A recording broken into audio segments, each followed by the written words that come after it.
Welcome again to Business Study class. Yesterday our chapter number 10 International Business. आपका chapter number 10 है international business.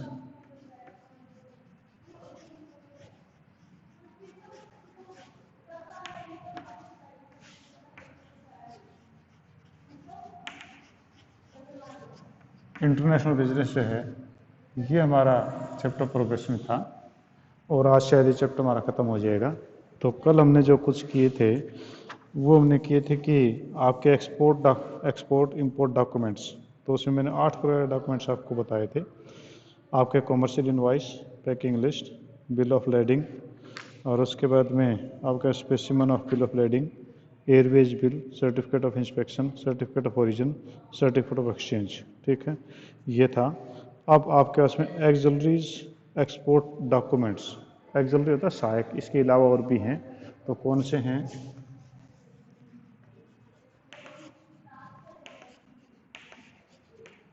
एक्सलरीज का सहायक हो गया एक्सपोर्ट डॉक्यूमेंट्स, एक्सपोर्ट करने के लिए.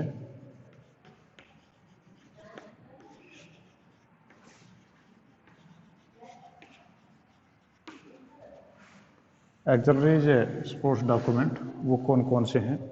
तो वो आप देखिए, आपके पास में पहले है proforma invoice. First is proforma invoice. First आपके पास में प्रोफोर्मा इनवॉइस है. प्रोफोर्मा इनवॉइस का मतलब है कि it is an offer made by the exporter to the importer. ये एक ऑफर होती है. इसमें आपकी जो है गुड्स की डिटेल होती हैं जो आप इसको सप्लाई करेंगे. तो इसमें क्वांटिटी, प्राइस और क्वालिटी एक्स्ट्रा ये चीज़ें होती हैं. Intimation of inspection. Second is intimation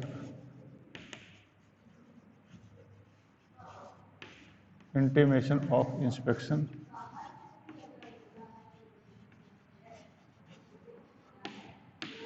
inspection की इंटीमेशन भेजना. तो this document is given by the exporter. ये एक्सपोर्टर भेजता to exporter inspection agency. This is to inform the agency to send the inspector for inspection of goods to be exported. और shipping instructions.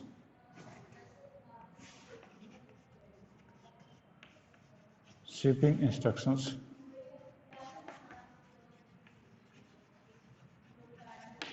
Shipping instruction का मतलब समझ ही गए होंगे.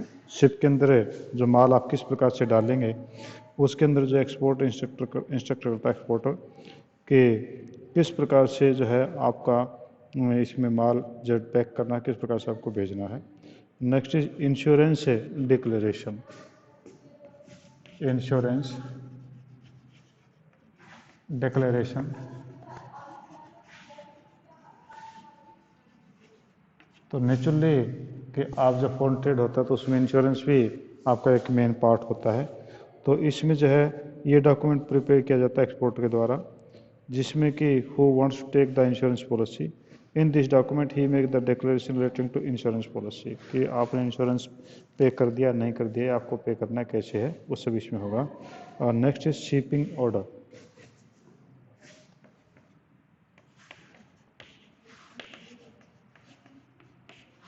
Shipping order. Shipping order जो है वो शिप के लिए ऑर्डर से बिलोंग करता है. This document is issued by the shipping company. तो इसमें जो शिपिंग कंपनी जो ये डॉक्यूमेंट इशू करती है, it give confirmation to the exporter about the booking of the space on board of the ship कि आपको कितना जो है शिप के अंदर एरिया आपका बुक हो चुका है. And mate receipts. Met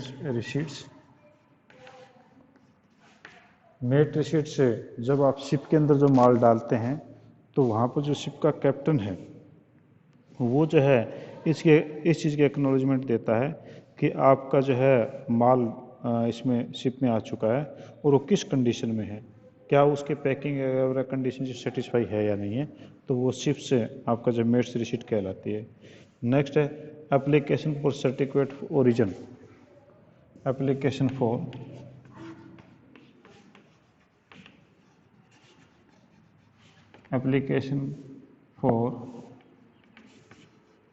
certificate certificate of origin, क्योंकि कई बार जो है प्रोडक्ट के लिए एक स्पेशल जो है वो छूट दी जाती है कि आप अगर एक पर्टिकुलर प्लेस से अगर माल आया तो उसके लिए छूट होती है। तो this application prepare by the exporter and submitted to chamber of commerce for obtaining the certificate origin. ये जो है एक्सपोर्टर जो है वो चैम्बर ऑफ कॉमर्स को देता है, chamber of commerce free certificate issue करता है। नेक्स्ट है letter to bank for collection document. Letter to banks to collect document.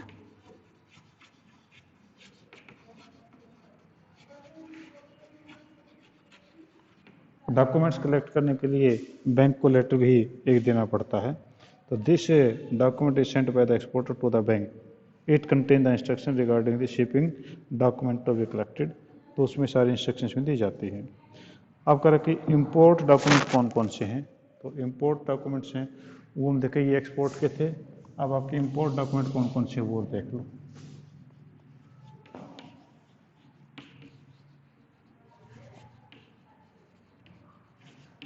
Import documents, तो इंपोर्ट डॉक्यूमेंट्स में सबसे पहले आपके पास हैं बिल ऑफ एंट्री। तो सबसे पहले आपके पास है बिल ऑफ एंट्री।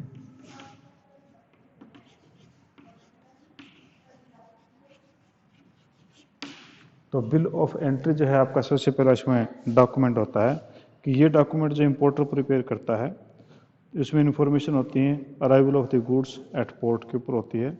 और this document contains the details of goods such as numbers, quantity, price, weight, ये सारी चीज़ इसमें लिखी होती हैं। और ये बिल जो 3 हम इसको क्लासीफाई कर सकते हैं। Bill for entry for home consumption, bill for entry for home consumption,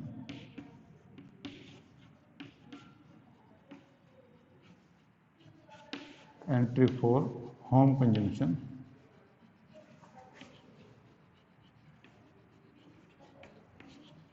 consumption होता है उपभोग करना या किसी वस्तु का उपयोग करना, वो आपका कहलाता है कंजम्पशन। ठीक है जी। तो इसके अंदर जो है कहता है कि ये बिल प्रिपेयर किया जाता है जब इंपोर्टर जो है वो कस्टम ड्यूटी पे करता है कि सारा का सारा माल जो है वो देश के अंदर ही यूज होगा, इसमें जो है आपका कहीं पर नहीं होगा। तो ये बिल जो है वाइट कलर की एंट्री इसमें होती है, वाइट कलर का बिल बनता है। Bill entry for warehousing, bill of entry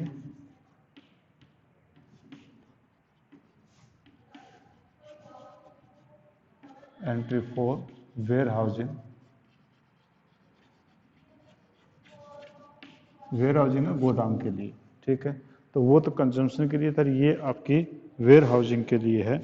तो इस एंट्री के ये बिल जब प्रिपेयर किया जाता है इंपोर्टर के द्वारा, जब वो इंपोर्ट ड्यूटी पे नहीं करता है और उसको जो है सीधा बॉन्डेड वेयर हाउस के अंदर भेजा जाता है और इसके लिए येलो कलर की जो स्लिप बनती है। ठीक है, ex bond bill for entry, ex bond bill for entry,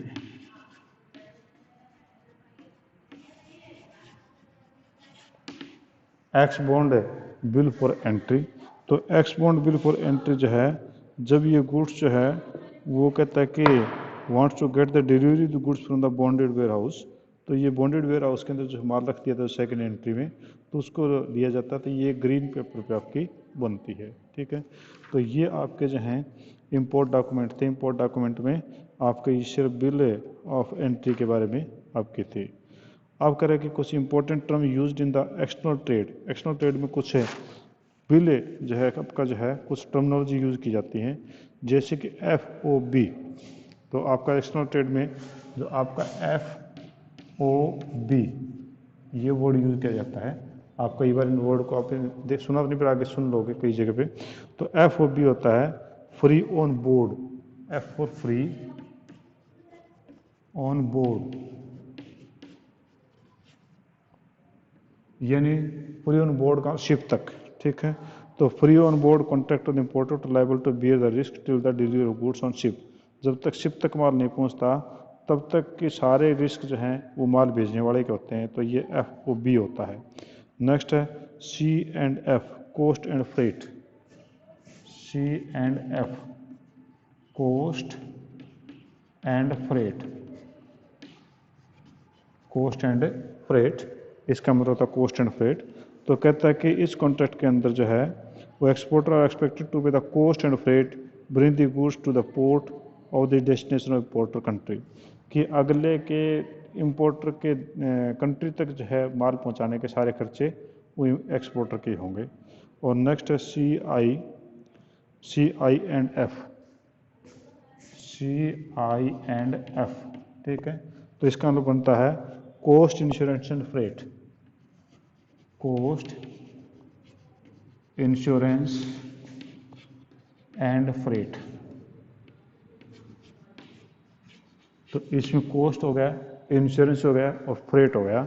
इन तीनों चीज़ों को जो है वो शामिल करके ये इंपोर्टर जो है उसमें जो बियर करता है सारे के सारे, तो इनके लिए वर्ड CI&F वर्ड यूज होता है, ठीक है जी। तो ये इंपोर्ट एक्सपोर्ट से रिलेटेड था। अब कुछ चीज़ें जो हैं आपके वर्ल्ड ट्रेड ऑर्गेनाइजेशन से रिलेटेड हैं, तो हम वो कर लेते हैं, फिर उसके बाद चैप्टर आपका ये ख़त्म हो जाएगा, ठीक है। तो WTO जिसको हम बार बार जो है स्मॉल वर्ड से बोलते हैं, तो WTO वर्ल्ड ट्रेड ऑर्गेनाइजेशन, जो अभी किसान आंदोलन है ये भी WTO के कारण से ही है, क्योंकि हमारा जो 2000 के अंदर जो है हमारा एक एग्रीमेंट हुआ था, तो उसमें आपका जो है हर प्रकार के ट्रेड के लिए आपको सब्सिडीज़ और MSP ये फ्री करने पड़ेंगे, ऐसा हमारा एग्रीमेंट हुआ था। तो ये जो है WTO वही है, ठीक है। तो WTO का मतलब वर्ल्ड ट्रेड ऑर्गेनाइजेशन, ठीक है जी। अब nature of WTO world trade organization का नेचर क्या है, तो पहला WTO deals with the trade between nation and global level. ये जो है नेशनल और ग्लोबल लेवल के ऊपर WTO जिसको डील करता है। It contains contract sign by government to bind the government to keep the trade policies within agreement limit, कि ये जो है सरकारों को साइन करने के बाद में उनको बाउंड करता है कि वो ट्रेड एग्रीमेंट के अंदर जो है वो शामिल हों, वैसा ही करें जैसा कि पॉलिसी है। Third, it operate with the purpose of liberalising trade and free flow of goods and services international market. ये जो है आपका फ्री, ये लिबरलाइज करता है और फ्री फ्लो करता है गुड्स सर्विसेज और ट्रेड का थ्रू आउट द वर्ल्ड, सारे दुनिया के अंदर फ्री इसको करने की सिफारिश करता है। और चौथा है कि आपका WTO settles dispute through the neutral procedure, WTO settle dispute through some neutral procedures, जो न्यूट्रल प्रोसीजर तटस्थ रह करके किसी का पक्ष नहीं करेगा किसी मैटर में, ठीक है। और पांचवा है, it's main function is to ensure the trade flow of smoothly and freely as possible. ये कोशिश करता है कि ट्रेड फ्लो जो स्मूथली और फ्रीली चल पाए, ठीक है। ऑब्जेक्टिव क्या है, लास्ट पॉइंट है ये, ऑब्जेक्टिव जो WTO के हैं, प्रमोट इंटरनेशनल पीस, अंतर्राष्ट्रीय पीस को बढ़ावा देना। Settle dispute among the members nations, member nation के बीच में कोई डिस्प्यूट हो जाता है रिलेटेड टू ट्रेड, उनको सेटल करना। और make the international trade very smooth by framing common rules and regulations, common rule और रेगुलेशंस बना करके जो है इनको इंटरनेशनल बिजनेस को चलाना। और helps in economic growth and developing the countries by giving them preferential treatment, और इसमें जो है इकोनॉमिक ग्रोथ जो है वो प्रेफरेंशियल ट्रीटमेंट के ऊपर चलाना। और free trade helps in providing the quality product and improving standard of living of people. इसमें जो फ्री ट्रेड जो है वो लोगों को क्वालिटी प्रोडक्ट और स्टैंडर्ड ऑफ लिविंग जो बढ़ाने में मदद करता है, ठीक है जी। तो ये WTO का सिर्फ इतना ही है, पुरानी बुक में आपके ज़्यादा दिया हुआ है। तो इसके साथ में आपका सिलेबस भी ख़त्म हो गया। और कल के बाद में हम जो मंडे से मैं जो आपके पेपर जो है भेजूँगा, क्वेश्चन पेपर भेजूँगा आपके पास में, उस क्वेश्चन पेपर को हम डिस्कस करेंगे, ठीक है। और उसके बाद मैं उन क्वेश्चन पेपर के आंसर भी भेज दूँगा, और वो आपको अच्छी तरीके से लर्न करने हैं, और पूरे सिलेबस में से वो क्वेश्चन पेपर होगा, ठीक है।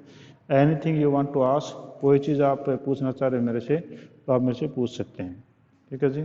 वरना फिर हम मंडे को मिलेंगे और मंडे हम आगे के काम करेंगे, ठीक है जी। कोई पॉइंट ऐसा पूछना चाह रहे हो आप, यू कैन आस्क, कोई नहीं ऐसा पॉइंट, चलो ठीक है जी। Thank you, have a nice day. Monday